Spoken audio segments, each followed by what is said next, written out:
एक पुरानी कहावत है कि डॉक्टर और वकील से कुछ भी छुपाना नहीं चाहिए, क्योंकि इंसान की मुसीबत के समय में यही दोनों काम आते हैं। पर ये कहना गलत नहीं होगा कि आज की कलयुगी दुनिया में डॉक्टर और वकील ज्यादा पैसे कमाने की लालच में लोगों का भला नहीं पूरा कर रहे हैं। जहां एक तरफ ज्यादा पैसे कमाने की लालच में डॉक्टर दूसरों की जान लेने पर भी सोचते नहीं है, तो वहीं वकील जो है अदालत में केस को तोड़ मरोड़ कर पेश करते हैं या फिर तारीख पर तारीख लेते रहते हैं। पर अभी के समय में ज्यादा पैसे कमाने के चक्कर में जो वकील नहीं है इंसान, वो खुद को भी वकील बताता है। अगर उदाहरण के तौर पर हम देखें तो ऐसे मामले हमारे सामने बहुत आते हैं। 1999 का संजीव नंदा का हिट एंड रन केस शायद ही कोई भूला होगा। दिल्ली का ये एक हाई प्रोफाइल केस था, जहां पर दिल्ली के सीनियर एडवोकेट आर.के.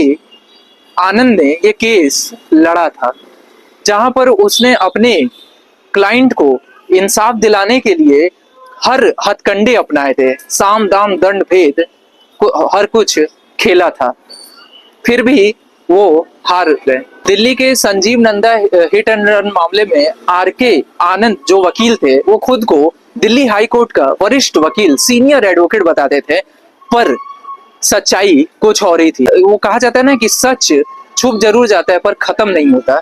1999 के संजीव नंदा केस का जब खुलासा हुआ तो ये भी खुलासा हुआ कि आर.के. आनंद सिर्फ 4 महीने से ही प्रैक्टिस कर रहे थे और वो खुद को एक सीनियर वकील बताते थे। अब आज के वक्त में कुछ ऐसा ही मामला हैदराबाद का, जहां पर एक व्यक्ति खुद को वकील बताता है, पर कहीं भी ऑनलाइन प्रोफाइल में वकालत की डिग्री दिखती नहीं है। ये मैं आज जिस शख्स की बात कर रहा हूँ वो शख्स है करुणाकर बुरा। बात करूं करुणाकर बुरा की तो कहीं भी प्रोफाइल में उसके वकालत की डिग्री नहीं मिलती, पर वो खुद को वकील बताता है और कई संगीन मामलों में उसके हाथ भी लिफ्ट माने जाते हैं। ऑनलाइन प्रोफाइल्स के मुताबिक करुणाकर बुरा एक प्रतिष्ठित कंपनी में डेटा आर्किटेक्ट है। 1999 में उसने अपनी बीटेक की पढ़ाई पूरी की, तो वहीं 2004 से 2007 के बीच में उसने डेटा साइंटिस्ट में पीजी डिप्लोमा किया है। अब ये किस हद तक सच्चाई है कि वह वकील है या नहीं, पर यह कहना गलत नहीं होगा कि कहीं ना कहीं कुछ ना कुछ मामला जरूर है। करुणाकर बुरा खुद को वकील बताता है, पर कई गोरख धंधों में उसके हाथ लिप्त हैं। करुणाकर बुरा के प्रोफाइल में कहीं भी एलएलबी या वकालत की डिग्री का जिक्र नहीं है। करुणाकर बुरा ने सेंट्रल क्वींसलैंड यूनिवर्सिटी से 2004 से 7 के बीच में इंफॉर्मेशन सिस्टम एंड मैनेजमेंट में पोस्ट ग्रेजुएशन किया है, तो वहीं 1999 में जवाहरलाल नेहरू टेक्नोलॉजी कॉलेज से मैकेनिकल इंजीनियरिंग किया है। अब वो किस आधार पर और क्यों खुद को वकील बताता है, यह एक बड़ा सवाल है। सूत्रों के हवाले से यह भी खबर है कि करुणाकर बुरा के हाथ कई मामलों में लिप्त हैं। बात करूं करुणाकर बुरा की तो सूत्रों के मुताबिक करुणाकर बुरा क्रिप्टो फोर्स नाम के बिटकॉइन कंपनी से करोड़ों का घोटाला करके पूरा का पूरा ऑफिस खाली कर देता है। गौरतलब है कि आधारित रूप से क्रिप्टो फोर्स में कहीं भी करुणाकर बुरा का नाम नहीं है। अभी भी यह कंपनी ऑनलाइन सक्रिय है और लोगों से इन्वेस्टमेंट करवा रही है। सूत्रों की माने तो आंध्रा में करुणाकर बुरा के कई होटल और बार चल रहे हैं, जिसमें देह व्यापार और हवाला जैसे संगीन मामले होते हैं, पर अभी तक लोग इन मामलों से अनजान हैं।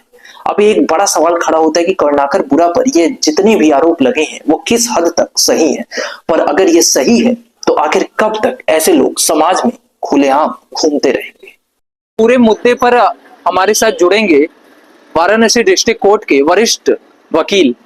उनसे हम बात करने की कोशिश करेंगे और जानने की कोशिश करेंगे कि आखिर ऐसे फर्जी वकीलों से हम कैसे बच सकते हैं।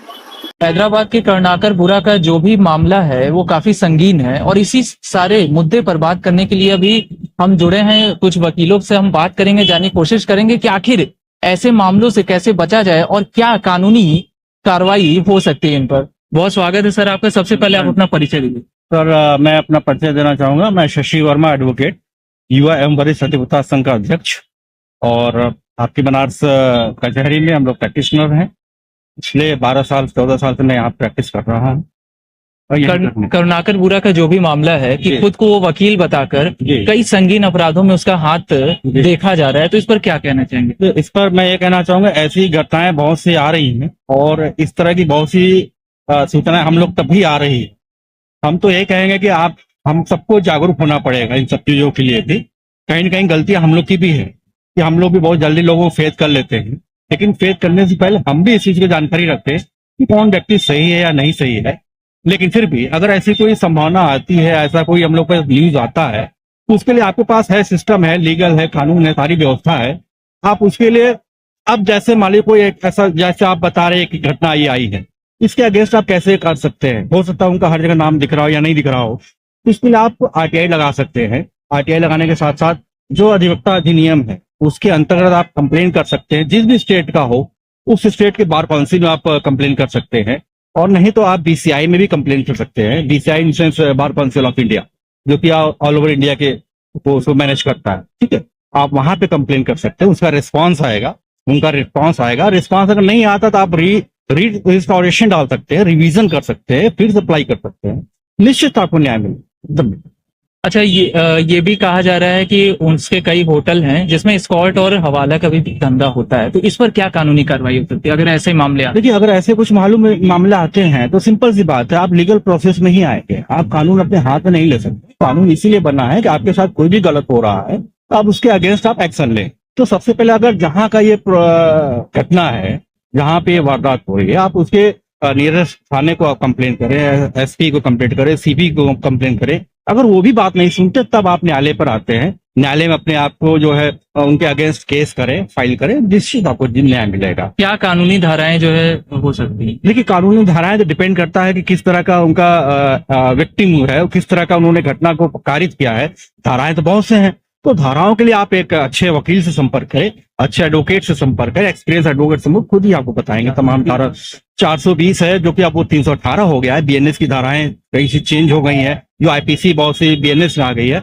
आप बीएनएस के 318 में इसको आप फाइल कर सकते हैं, क्योंकि धोखाधड़ी का मामला है, ये सिंपल सी बात है, फोर्जरी है। आप जैसे अभी आप करोड़ों का घोटाला हो रहा है, आप बहुत से अभी इस टाइम देख रहे होंगे, बिटकॉइन की भी बहुत तेज इस टाइम फैला हुआ है ये गोरख धंधा। आप उसके लिए भी कंप्लेन कर सकते हैं। मनी लॉन्ड्रिंग जो आपका है, प्रवर्तन निदेशालय जो, वहां पे आप कंप्लेन कर सकते हैं, ईडी को कंप्लेन कर सकते हैं। तमाम जगहों पे है जो आप कंप्लेन कर सकते हैं।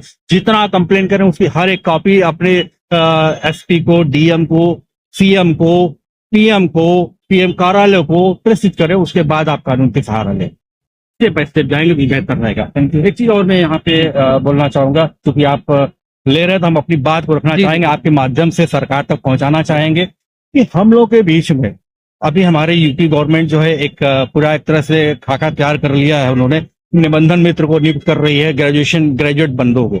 उससे क्या है कि जो हमारे अधिवक्ता हैं, इनके रोजी रोटी को एक तरह से पैन मार रहे हैं, लात मार रहे हैं। ये कहीं से सही नहीं।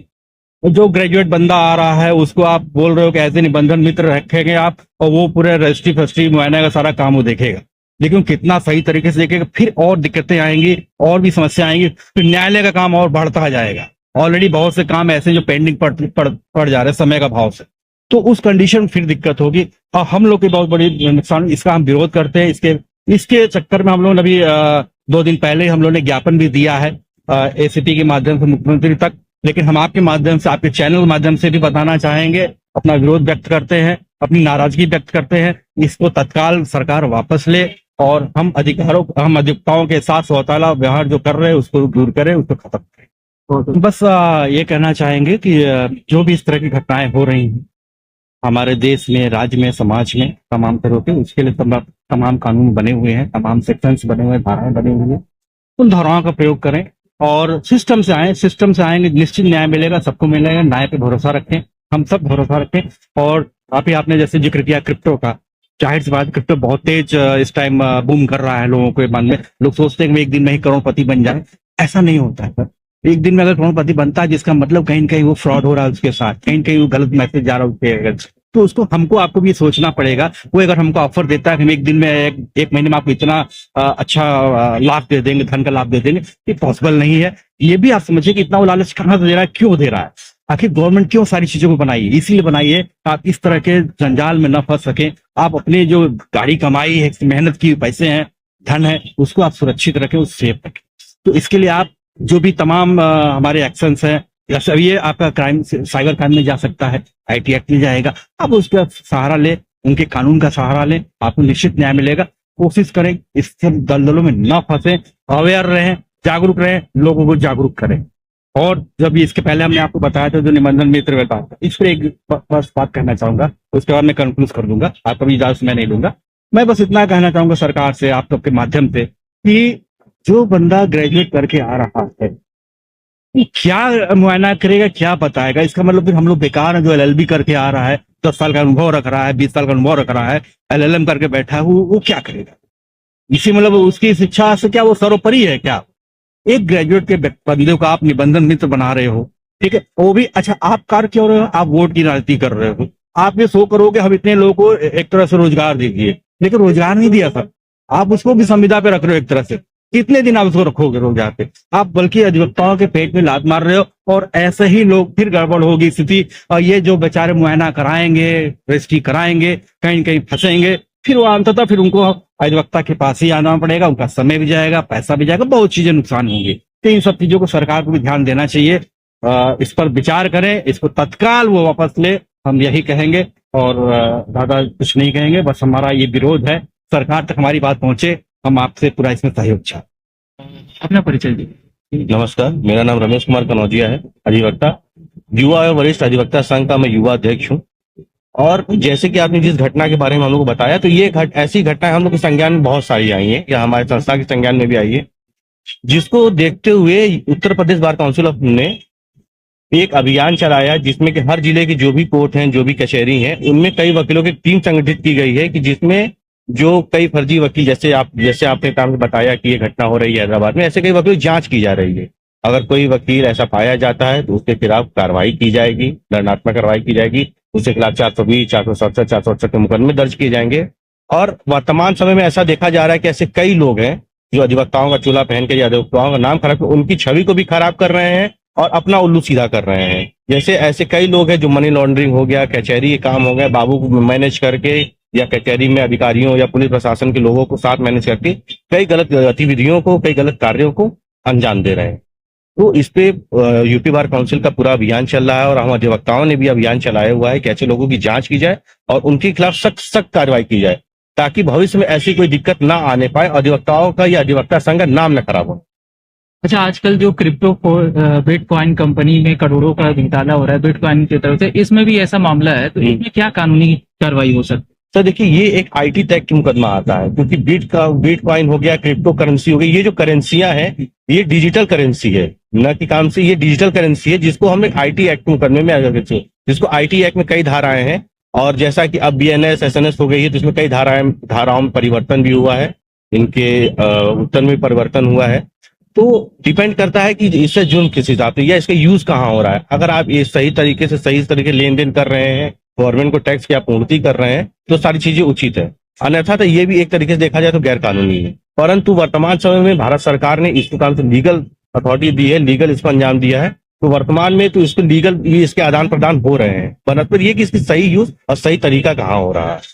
अच्छा, ऐसे पूरे मामले में अगर बात किया जाए, जैसे लोगों को अगर बचने का, जो आम जनता है वो बचे, कि वो कैसे पता है कि मतलब फर्जी वकीलों से बचना है, तो क्या मतलब संदेश देते हैं? देखिए, वकीलों से फर्जी, पहला तो हम यही निवेदन करेंगे कि जो भी किसी वकील से करा रहे हैं, अगर वकालतनामा आप सिग्नेचर कराते हैं तो उसकी एक वकालतनामा कॉपी आप अपने पास जरूर रखते हैं, जिससे आपको ये पता चले कि आपका वकील सही है या नहीं।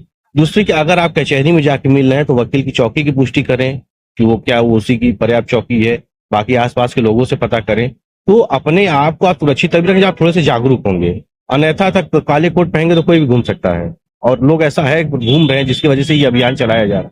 तो अगर आप अपने वकील से सत्यता या उसके ऊपर आपको डाउट है, आपको कोई संदेह है, तो उसकी पूर्ण से जानकारी कीजिए। तो इस चीजों को देखने के लिए आपको अपने हिसाब से और अपने लिए जागरूक होना पड़ेगा, मतलब अपने क्लाइंट को जागरूक होना पड़ेगा, अपने वकील की कि हमारा वकील कैसा, हम ये जानता हूँ।